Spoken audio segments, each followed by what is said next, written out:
जितेंद्र सिंह जी को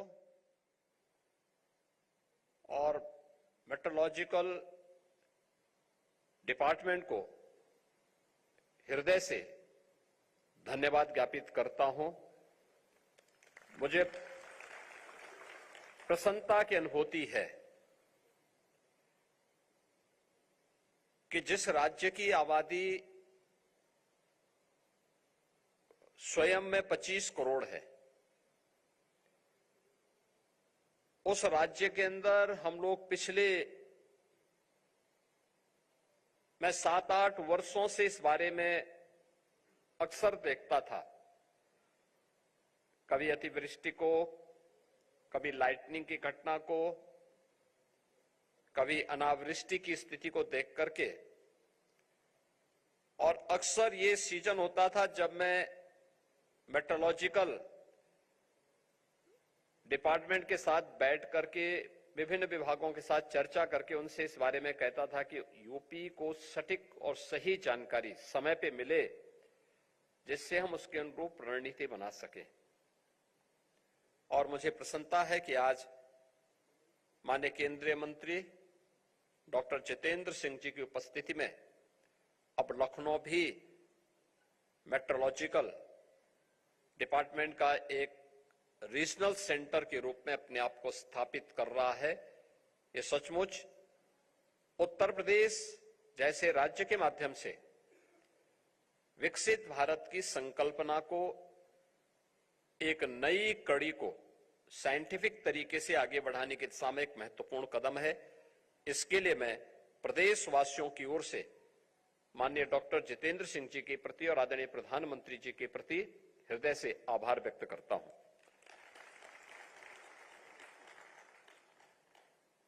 मित्रों, हम सब जानते हैं इस बारे में कि प्राचीन काल से ही हर मनुष्य के मन में एक जिज्ञासा अवश्य रही है, और जिज्ञासा थी कि मनुष्य ने जब से अपनी बुद्धिमत्ता का थोड़ा भी उपयोग करना प्रारंभ किया होगा, उसके लिए सबसे पहले कौतूहल का विषय कुछ बना था तो मौसम की जानकारी, आकाश में चमकती हुई बिजली, बादलों से होने वाली वर्षा या अन्य तमाम प्रकार की स्थितियां। इसके कई पक्ष रहे हैं। आप देखेंगे एक पक्ष था जो ऋषि मुनियों ने समय के अनुरूप, उसके अनुरूप स्थानीय परिस्थितियों को ध्यान में रखते हुए पंचांग का निर्माण किया। आज भी आप देखते होंगे पंचांग की सटीक गणना ग्रह और नक्षत्रों को ध्यान में रख करके की गई गणना मौसम की सटीक जानकारी का भी एक आधार बनता था। दूसरा, लोक कहावत और लोक परंपरा में हम एक और चीज देखते थे। लोग क्या अनुमान करते थे? अमुक चिड़िया ये बोली बोल रही है, ये मौसम आने वाला है। इस प्रकार के जानवर के द्वारा इस प्रकार की चीजें सामने आ रही हैं, उसके यानी उसके बिहेवियर में परिवर्तन उस मौसम की पूर्व जानकारी देने का भी एक माध्यम बनता था। और उसको विभिन्न प्रकार की लोकोक्तियों में, मुहावरों में, लोक गाथाओं में लोगों ने उसे तमाम प्रकार के उसका वर्णन करने का काम भी किया। हम लोग उसके बारे में बहुत सारी चीजें सुनते हैं, देखते हैं, और उसके बारे में हम तमाम अन्य लोक परंपरा में उनके बारे में जानकारी लेते हैं। लेकिन जब मौसम विभाग, भारतीय मौसम विभाग जब अपने 150 वर्ष स्थापना की पूरा कर रहा है, तब यह अपेक्षा देश की आजादी के तत्काल बाद होनी चाहिए थी कि ये सभी जानकारियां हमें प्राप्त हों। लेकिन अपेक्षित ध्यान न देने का परिणाम क्या था कि देश के अंदर जो प्रगति किसानों को करनी चाहिए थी, विभिन्न प्रकार की प्राकृतिक आपदाओं से होने वाले जनधन की हानि को रोकने के लिए किए जाने वाले प्रयास जो होने चाहिए थे उसमें कहीं ना कहीं कोई कमी नजर आती थी। पिछले 12 वर्ष के अंदर प्रधानमंत्री मोदी जी के नेतृत्व में माननीय डॉक्टर जितेंद्र सिंह जी ने जो अभियान प्रारंभ किया, आज उसी का परिणाम है कि मौसम विभाग, इतना तो परिवर्तन हम लोग देखते हैं। आज से 12 वर्ष पहले जब हम लोग मौसम विभाग के पास किसी जानकारी के बारे में बोलते थे कि बारिश की क्या स्थिति है, अतिवृष्टि, अनावृष्टि या आकाशीय बिजली की क्या खतरे हैं, तो जो बोलते थे ठीक उसके विपरीत होता था। अगर बोल दिया कि बारिश होने वाली तो मान के चलिए नहीं होने वाली। लेकिन इधर मैं देखता हूं कि जो भी वे जानकारी देते हैं कि फलाने तारीख को बारिश होगी, आंधी तूफान आएगी और किस प्रकार की स्थितियां हैं, वो सटीक जानकारी आज के दिन पे हमें प्राप्त हो रही है। और मैंने इस चीज को देखा है। अभी पिछले दिनों मैंने 2 अनुभव किए।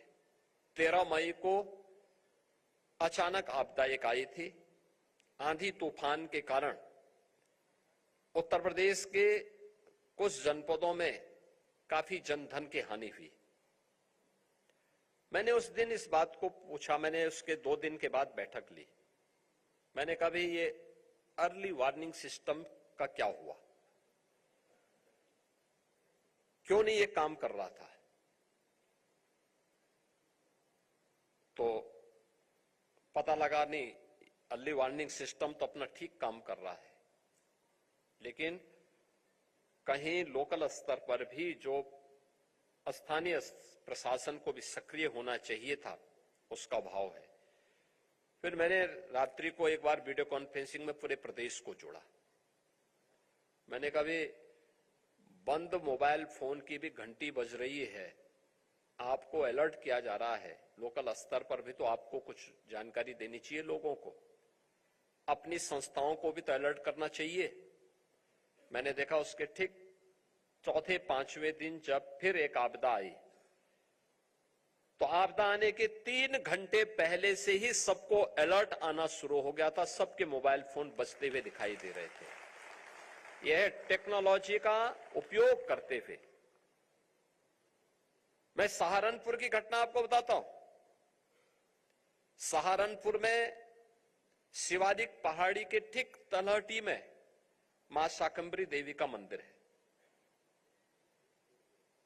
देहरादून और शिवालिक पहाड़ियों में भारी बरसात हुई और अक्सर होता था कि भारी बरसात होती थी तो शिवालिक की पहाड़ी से जो जल एकत्र होता था एक साथ वहां पे बाढ़ जैसा माहौल पैदा कर देती। उस समय मंदिर में कीर्तन चल रहा था, काफी बड़ी संख्या में लोग थे, लेकिन समय पे अलर्ट आने का परिणाम क्या था कि उन सबको डिस्पर्स करके सुरक्षित स्थानों में भेज दिया गया। जो व्यापक जनधन की हानि होती उसको रोक दिया गया। 2 लोगों की इस समय मौत हुई, उनमें से भी एक, जब पानी आया एक महिला जबरदस्ती उसमें उतरी, बह के चली गई। एक अन्य महिला, ये 2 लोगों की मौत हुई। अन्यथा जितने लोग थे सबको सुरक्षित स्थानों पर प्रशासन ने और स्थानीय नागरिकों ने उस अलर्ट के नाते भेज दिया, अन्यथा उसमें दर्जनों लोगों की मौत उसके कारण हो जाती। लेकिन उसके कारण अलर्ट करने का परिणाम क्या था कि ये टेक्नोलॉजी का उपयोग, कैसे मौसम विभाग ने सही समय पर सही जानकारी दी, परिणाम हम सबके सामने आया। हमने व्यापक जनधन की हानि को होने से वहां पे रोकने में सफलता प्राप्त की। दूसरा, अर्ली वार्निंग सिस्टम का जो लाभ, उत्तर प्रदेश के अंदर हमारे कुछ जनपद थे जहां पे आकाशीय बिजली का खतरा बहुत रहता है। मिर्जापुर, सोनभद्र, चंदौली, ये जिले हैं जहां पर अक्सर हम लोग देखते थे कि घटनाएं होती थी। हर वर्ष लगभग 100-150 लोगों की मौत होती थी। मुझे याद है आज से लगभग 4-5 वर्ष पहले की घटना है। एक ही दिन में 90 लोगों की मौत प्रयागराज से लेकर के बिहार पटना के बीच में हुई थी, जिसमें लगभग 30 के आसपास मौत यूपी की थी और 60 के आसपास मौत बिहार की थी। मैंने तत्काल बैठक ली यहां पे, एनडीआरएफ, एसडीआरएफ, एसडीएमए और भारतीय मौसम विज्ञान विभाग को भी मैंने इसके साथ जोड़ा और मैंने उनको बोला, मैंने कभी मुझे बताओ कि आखिर ये जो मौतें हो रही हैं कौन इसको रोकेगा? टेक्नोलॉजी से क्या संभव नहीं रोका जा सके? तो उन्होंने कहा संभव है, हम इस तकनीक को देने को, हमारे पास तकनीक है, हम इसके बारे में ये भी करते हैं। और आज हमने अर्ली वार्निंग सिस्टम लगाने का परिणाम क्या है? मिर्जापुर में, सोनभद्र में, जिन जिलों में हर वर्ष 100 से लेकर 150 मौतें होती थी, आज वो मौत का आंकड़ा दर्जन भर में रह गया है और समय पे अलर्ट जारी होता है। हाँ, अगर मौतें होती तो उसका कारण क्या है? लोकल स्तर पर लापरवाही, व्यक्ति ही अलर्ट नहीं है, वो जानबूझ करके बाहर जा रहा है, जानबूझ करके खुले में रह रहा है, जानबूझ करके वह अपने पशुओं को सुरक्षित स्थान पर नहीं पहुंचा रहा है और जो पहले से जानकारी दी गई है ग्राम पंचायतों को या उन लोगों को, वह न होने के कारण वह व्यक्ति इसका शिकार होता है। तो स्वाभाविक रूप से इसका उपयोग किस रूप में? दूसरा, मौसम चक्र बदला है क्लाइमेट चेंज होने के कारण। आपने देखा होगा लगभग 1 महीने का अंतर आया है पूरे मौसम चक्र में। इसका प्रभाव क्या है? प्रभाव खाद्यान्न का एक संकट अगर इसी प्रकार से रहा तो एक समय खाद्यान्न का भीषण संकट खड़ा हो सकता है देश के सामने, दुनिया के सामने। हमने प्रकृति का दोहन अपने स्वयं के स्वार्थ के लिए किया है। प्रकृति के साथ जो व्यवहार हम सबका होना चाहिए था कि माता भूमि पुत्रोहम पृथिव्या का, उससे हम विमुख हुए तो प्रकृति हमसे विमुख होती भी दिखाई देती है। और मुझे लगता है कि जो हमारे संस्कार थे उन संस्कारों को हम पुनर्जीवित कर लें, धरती माता के प्रति अपने कर्तव्यों का निर्वहन कर लें, तो इसको सुधारने में मदद मिल सकती है। लेकिन कम से कम आज के दिन पे मौसम विभाग की जानकारी समय पे हमें मिलने का परिणाम क्या है? हम अन्नदाता किसान को होने वाली क्षति को और उसके कारण अर्थव्यवस्था को पहुंचने वाली क्षति और खाद्यान्न के संकट को काफी हद तक बचाने में सफल हो सकते हैं। और यह भी मुझे लगता है कि हमारे लिए और आसान हो जाएगा जब यहां पे जब रीजनल सेंटर यहां पे मेट्रोलॉजी का प्रारंभ होगा तो उसका एक बड़ा लाभ उत्तर प्रदेश जैसे राज्य में होगा। उत्तर प्रदेश राज्य को मैं इसलिए भी महत्वपूर्ण मानता हूं, देश की सबसे बड़ी आबादी का राज्य, देश के अंदर उत्तर प्रदेश राज्य की भूमिका सबसे उपजाऊ भूमि है, सबसे अच्छा जल संसाधन है, देश की आबादी का हर 16वां यानी 100 में से 17वां व्यक्ति यूपी के अंदर रह रहा है, लेकिन मात्र कृषि योग्य भूमि हमारे पास 11% है और 11% भूमि में यूपी 21% देश का खाद्यान्न उत्पादन करता है। अगर समय पे हमें मौसम की जानकारी नहीं मिलेगी, वर्षा की जानकारी नहीं मिलेगी, अतिवृष्टि, अनावृष्टि, ओलावृष्टि इनकी जानकारी नहीं मिलेगी, तो स्वाभाविक रूप से हम अपने अन्नदाता किसानों के साथ न्याय नहीं कर पाएंगे, हम उनको सटीक जानकारी नहीं दे पाएंगे। और सटीक जानकारी देने के लिए आवश्यक है कि मौसम की वह जानकारी ससमय हमें प्राप्त हो सके। इसकी दिशा में किए जाने वाला प्रयास एक महत्वपूर्ण प्रयास है। मैं धन्यवाद दूंगा माननीय मंत्री डॉक्टर जितेंद्र सिंह जी को, जिनका एक सकारात्मक सहयोग यूपी को बराबर प्राप्त हुआ है इन सभी मामलों में, और वे स्वयं अपना समय निकाल करके यहां पे आते हैं। आज भी वो जम्मू कश्मीर में, कल वे डोडा में थे, और आज वहां से चल करके सीधे लखनऊ में इस कार्यक्रम में भाग लेकर के फिर उनको वापस जम्मू कश्मीर जाना है। यानी हिमालय से वे सीधे यहां पर आए हैं, जहां पर विंध्याचल और शिवालिक पहाड़ियों के बीच में हम लोग यूपी के अंदर रह रहे हैं, और यहां पे रह करके फिर उनको वापस हिमालय की तरफ वहां जाना है, अपने संसदीय क्षेत्र में जम्मू कश्मीर के विकास के लिए, देश की योजनाओं को जमीनी धरातल पर उतारने के लिए।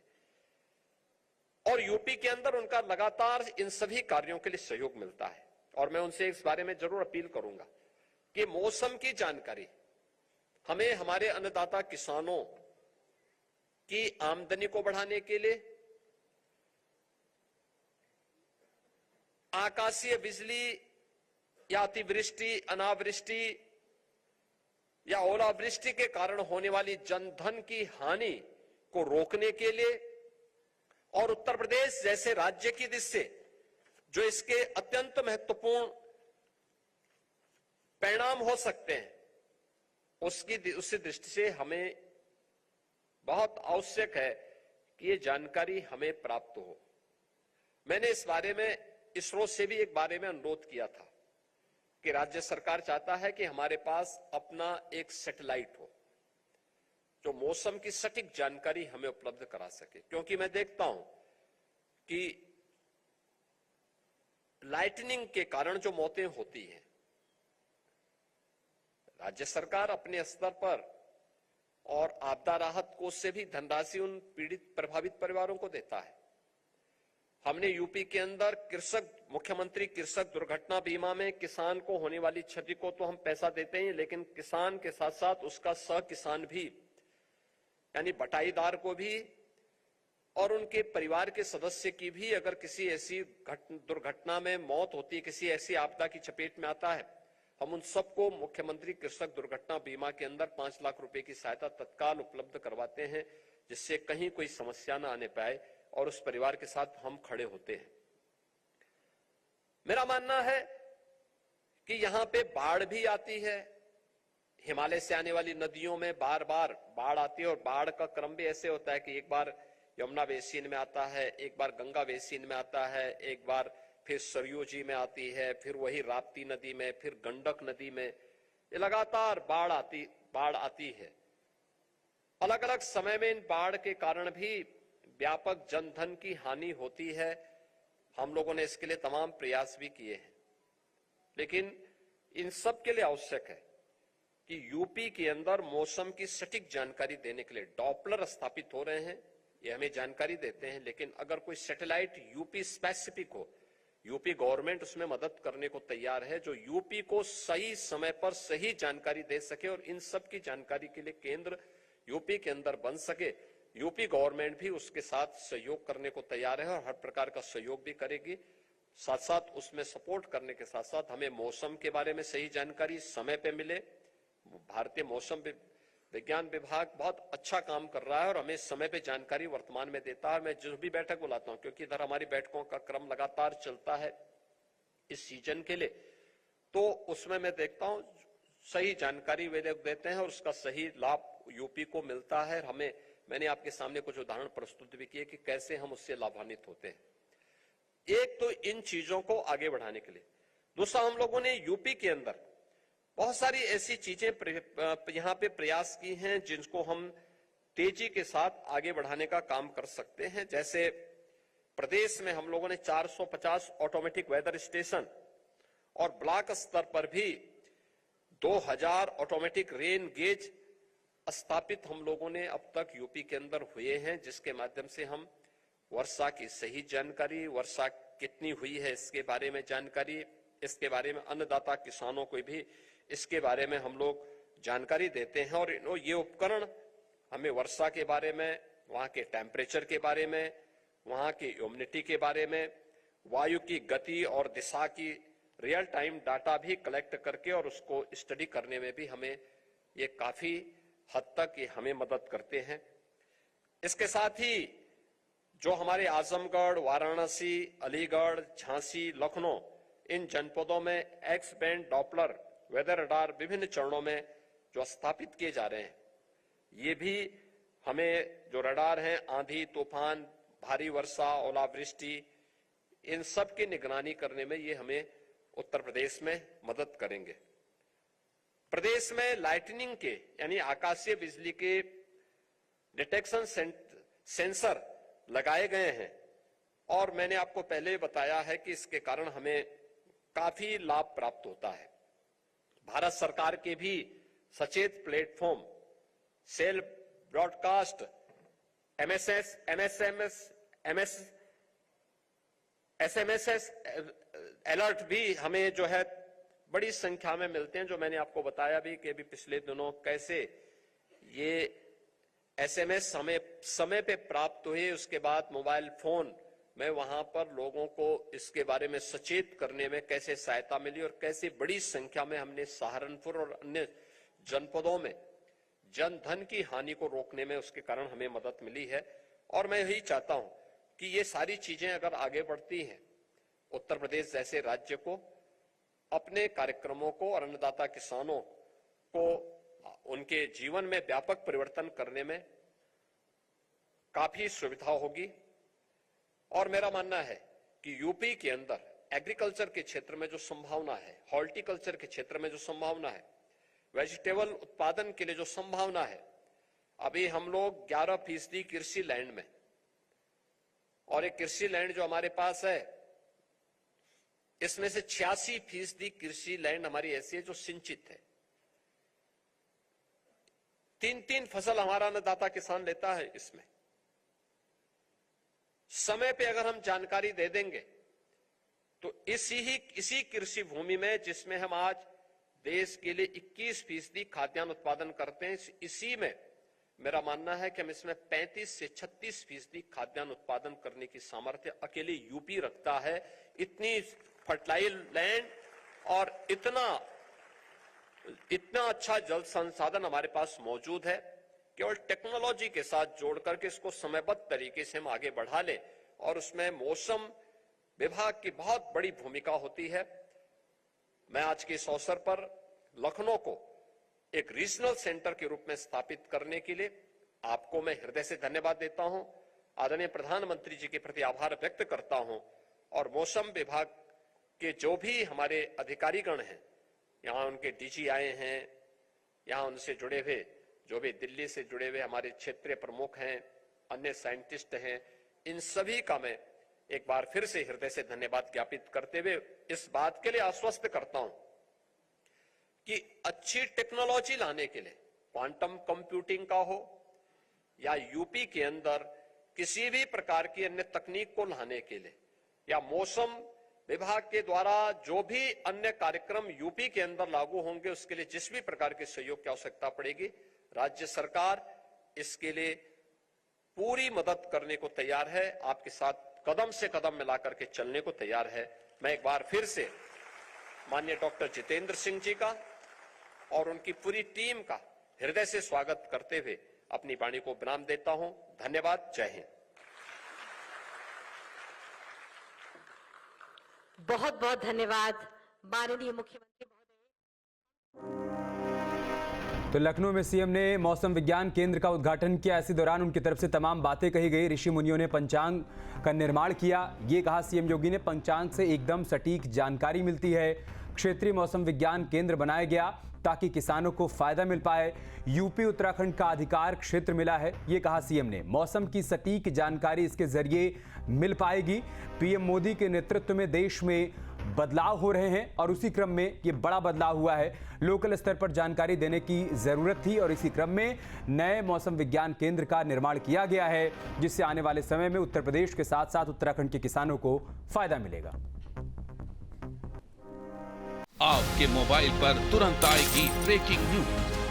स्क्रीन पर सबसे पहले दिखेगी बड़ी खबर। देश दुनिया की हर खबर एक जगह।